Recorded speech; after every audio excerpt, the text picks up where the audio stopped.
Memory is directed by Martin Campbell and stars Liam Neeson, Monica Bellucci, and Guy Pearce. An assassin for hire finds that he's become a target after he refuses to complete a job for a dangerous criminal organization. If that plot sounds familiar to you, it's because it's the same plot in every single Liam Neeson movie ever. I literally just reviewed a movie with the exact same plot starring Liam Neeson in February. These are so many movies with Liam Neeson, and they're all the same.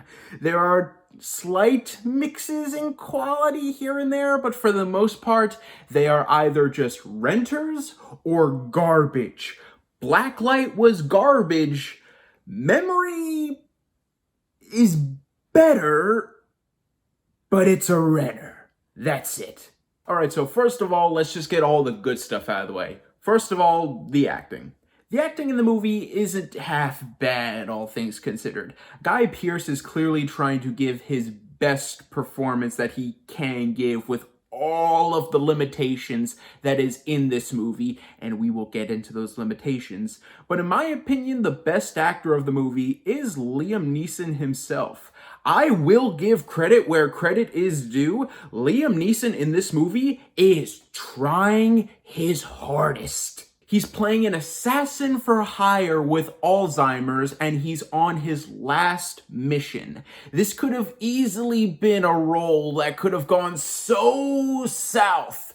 But because Liam Neeson knows, and because he's experienced in when to hold back and when to go all out, the performance that he gives isn't actually a half bad one. And early on, there were a couple times, one time where I actually did buy his performance, and it actually did tug on one or two of my heartstrings. Along with the acting, there are one or two creative kills in there. Okay, they're not the most creative in any action movie, but they are creatively brutal in just how blunt they are. In the first 5 minutes of this movie, Liam Neeson conducts a kill that is completely cold-blooded, and I'll be honest, in that first 5 minutes, I was actually sitting there like, is this a good sign? And although there are a couple kills like that throughout the movie, it was not a good sign. It was just that they were getting their best out of the way early. That's it. And if I'm being honest, just the acting in a couple kills is the only spotlight positive thing I can really say about the movie. Alright, so problems. First of all, there are just too many plot points and characters in this movie, and none of them are given full coverage as they should. I mean, the Liam Neeson aspect of this movie, which is the main selling point, it's pretty much just a side note, and Guy Pearce's character in the film is pretty much the main character. There's nothing wrong with Guy Pearce's character being the main character. It's just that not only was Liam Neeson the selling point of the film, and he's barely in the movie outside of the first third, but on top of that, none of the characters are really given time to fully develop. I mean, we have a basic understanding about each one of their pasts, but for the most part, that's it. It's just the actors, the little bit of backstory that we get on each one of the characters, and then the multiple plots surrounding this movie. Don't get me wrong, the plots all intersect. It's just a lot of plot points that intersect, filled with a lot of characters.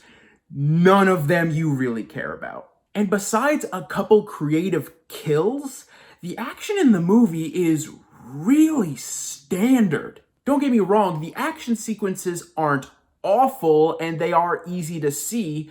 It's just that the action sequences are too few and far between, and the action sequences that there are in the film are pretty much just 1 or 2 minutes. This is a huge problem considering that the director Martin Campbell revived Zorro and James Bond twice.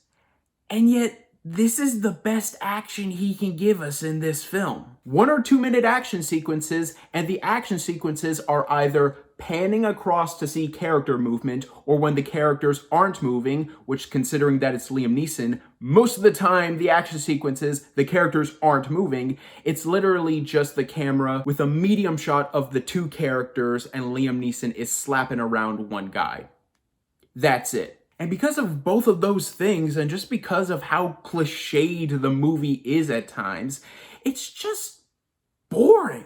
Everything is so substandard in the movie that half an hour in, you just completely lose interest and just sit back and watch what little action and what little character development, if you can really call it that, is on screen for the next hour and a half. But because of how purely unimpressive it is, it doesn't reach the lows of Blacklight, where I honestly thought Blacklight was one of the worst action movies I'd seen in a while.